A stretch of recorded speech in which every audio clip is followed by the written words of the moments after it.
Very few people have heard of the Ninth Ward in New Orleans until Hurricane Katrina and all of the heartbreaking images we saw of the survivors there.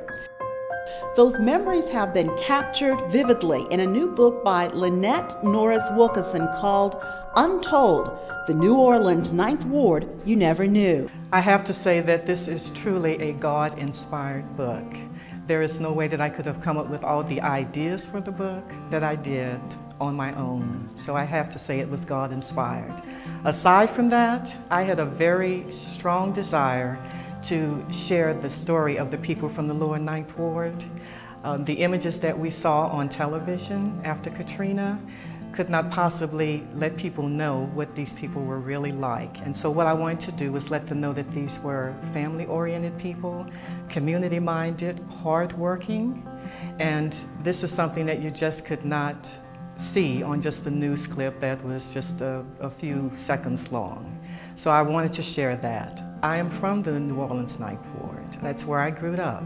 And so when I saw the images on TV, I just thought, these are my people. I have to do something to help. By me being the writer, I thought that this is my gift. Why not use my gift to help them and donate the proceeds to an organization that is trying to help the residents recover? The stories were riveting. When I heard them tell their stories, it's as if I was going through it with them. And I realized this was really a life and death situation. One story that really stands out is the story of a couple, Stanley and Betty, and they survived by going to the second floor of their home.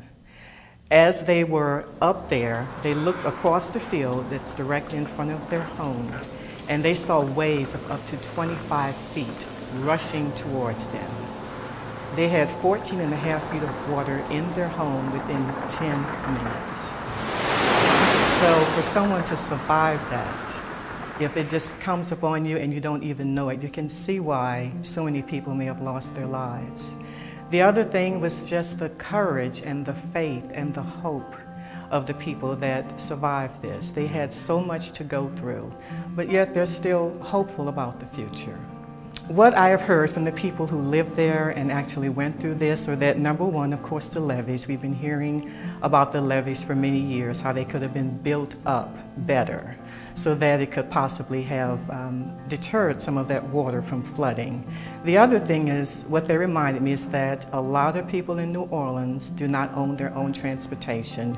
They depend on the public transportation system, so that even if they wanted to escape, they would not have had a way to do it. And so if planning had been done to where they could use maybe some of the public service buses, charter buses, to give people an escape route, perhaps we would not have had some of the chaos that we saw in the aftermath of Katrina.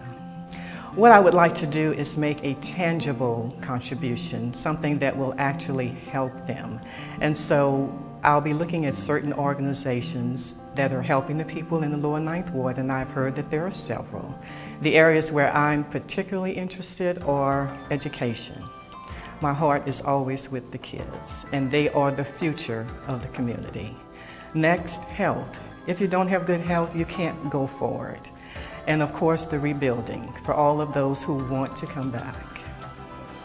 My wish is that everyone who wants to return home can.